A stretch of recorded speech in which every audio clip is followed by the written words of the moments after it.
Chapter 13. Mr. Ward was at the front of the classroom reading out a passage from the Russian history textbook. He swiped something from the board, and Pip watched as a crack of sunlight climbed up the back of his bright shirt. She waited. When the bell finally rang for lunch, Mr. Ward called over the scraping chairs. "Read Chapter 3 before next class. And if you want to get ahead, Trotsky on over to Chapter 4 as well." He chuckled at his own joke. "You coming, Pip?" Connor said, swinging his backpack onto one shoulder. Yeah, I'll come find you guys in a minute," she said. "I need to ask Mr. Ward something first." "You need to ask Mr. Ward something, huh?" Mr. Ward had overheard. "Well, that's ominous. I hope you haven't started thinking about the coursework already." "No. Well, yes, I have," Pip said. "But that's not what I want to ask you." She waited until they were the only two left in the classroom. "What is it?" Mr. Ward glanced down at his watch. "You have 10 of my minutes before I start panicking about the panini queue." "Yeah, sorry," Pip said, grasping inside for her courage. Everything okay?" Mr. Ward asked, sitting back on his desk, arms and legs crossed. Worrying about your application? "I don't think you need to worry. I've already started on your letter of recommendation, and..." "No, thanks, but that's not it." She took a deep breath and she blew it out her top lip. When I interviewed you before, you said that you didn't have anything to do with Andy in the last 2 years of school." "Yes, correct." He blinked. "She wasn't in any of my classes after her sophomore year." "Okay, but..." Her courage returned all at once, and her words raced out after each other. "One of Andy's friends said that, excuse the language, Andy referred to you as an asshole and other unsavory words sometimes in the week before she went missing." The why was hiding beneath her words. She didn't need to say it. "Oh," Mr. Ward said, rubbing the dark hair back from his face. He looked at her and sighed. "Well, I was hoping this wouldn't come up. I don't see what good it can do just to dwell on it now. But I can see that you're being very thorough with your project." Pip nodded, her silence beckoning an answer. Mr. Ward shifted. "I don't feel too comfortable about it, saying unpleasant things about a student who lost her life." He glanced up at the classroom door and scooted over to shut it. "I didn't have much to do with Andy at school, but as Naomi's dad, I knew her, of course, and it was in that capacity, through Naomi, that I learned something about Andy." "Yes?" No easy way of saying it, but she was a bully. She was bullying another girl in their grade. I can't remember her name now. There was some sort of incident, a video that Andy had posted online. Pip was both surprised and not really at all. Yet another secret in Andy Bell's life. "I knew enough to understand that Andy would be in trouble with both the school and the police for what she had done," Mr. Ward continued. "And I thought it was a shame because it was the first week back after spring break and exams were coming up." He sighed again. "What I should have done when I found out was tell the principal about the incident. But the school has a no tolerance policy on bullying, and I knew Andy would be expelled immediately. I just couldn't do it. Even though she was a bully, I couldn't live with myself knowing that I'd play a part in ruining a student's future." "So, what did you do?" Pip asked. "Well, I looked up her father's contact details and I called him. The first day of school after spring break." "You mean the Monday of the week that Andy disappeared?" Mr. Ward nodded. "Yes, I guess it was. I called Jason Bell and I told him everything that I had learned, and I said that he needed to have a very serious talk with his daughter about bullying and the consequences. And I suggested restricting her online access. I said I was trusting him to sort it out. Otherwise, I would have no choice but to inform the school and have Andy expelled." "And what did he say?" "Well, he was thankful that I was giving his daughter a second chance that she possibly didn't deserve. And he promised that he would talk to her. I'm guessing, now that Jason did speak to Andy, he mentioned that I was the source of the information. So I was the target of some choice words for Andy that week. I'm not entirely surprised, I must say, just disappointed is all. Pip sighed with undisguised relief. What's that for? I'm just glad that you aren't lying for a worse reason. I think you've read too many mystery novels, Pip. Why not some historical biographies instead? He smiled gently. They can be just as disturbing. She paused. You'd never told anyone before, had you? About Andy's bullying? No, of course not. It seemed pointless after everything that had happened.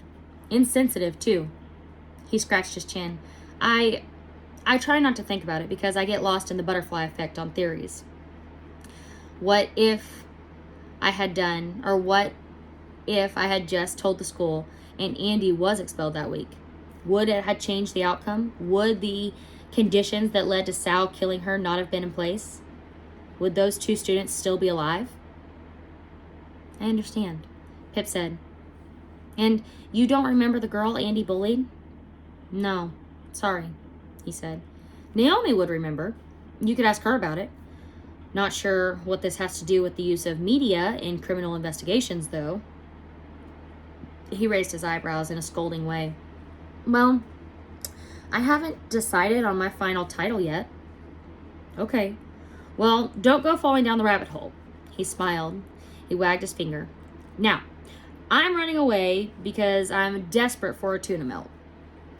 He dashed into the corridor, and Pip felt lighter, watching him go. That wasn't as hard as she thought it would be. And now she had some answers. Another real lead to follow, and one less name on her list. But the lead was taking her back to Naomi. And Pip would have to look her in the eyes again, like she didn't think that there was something secret hiding there.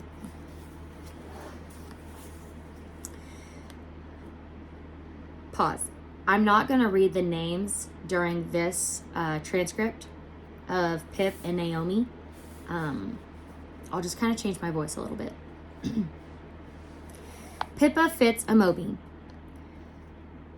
9/12 of 2019. Capstone Project Blog, entry 15. Transcript of the second interview with Naomi Ward. Pip. Okay, recording. Your dad told me that he found out Andy was bullying another girl in your year, cyberbullying. He thought there was some online video involved. Do you know anything about this? Naomi. Yeah, like I said, I thought Andy was bad news. Can you tell me more about it? Well, there was this girl in our grade, Natalie DeSilvia. She was pretty and blonde too.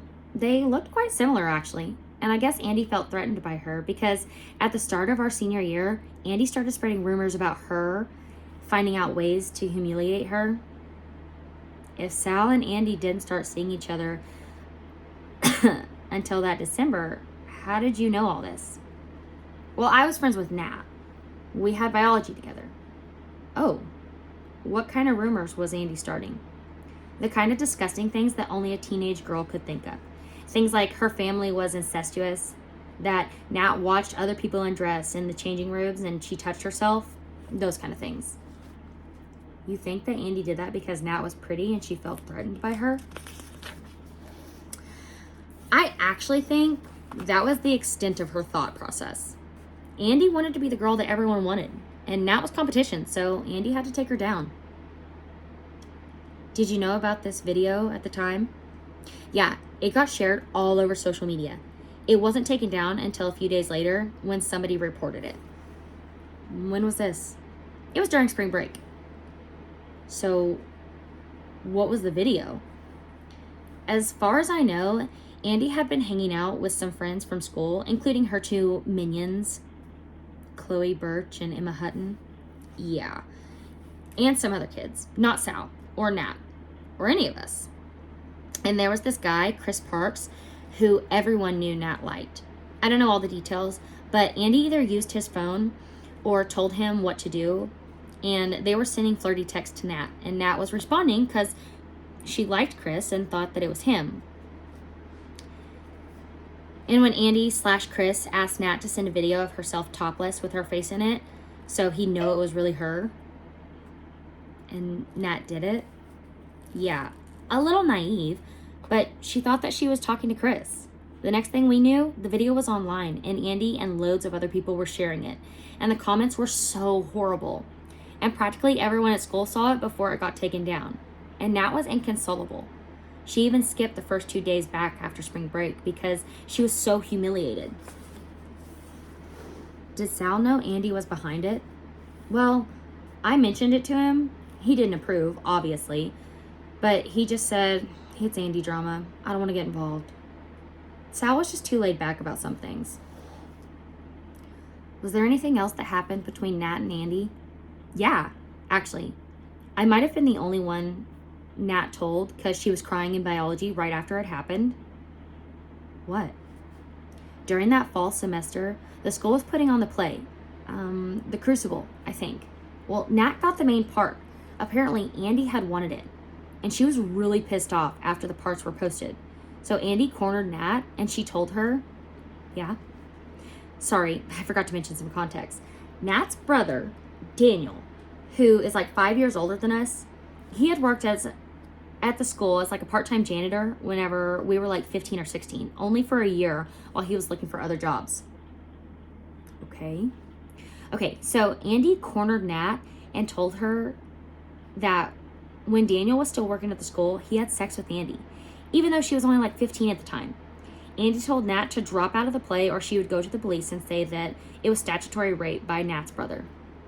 So Nat dropped out of the play. She was scared of what Andy would do. Was it true? Did Andy have a relationship with Nat's brother? I don't know.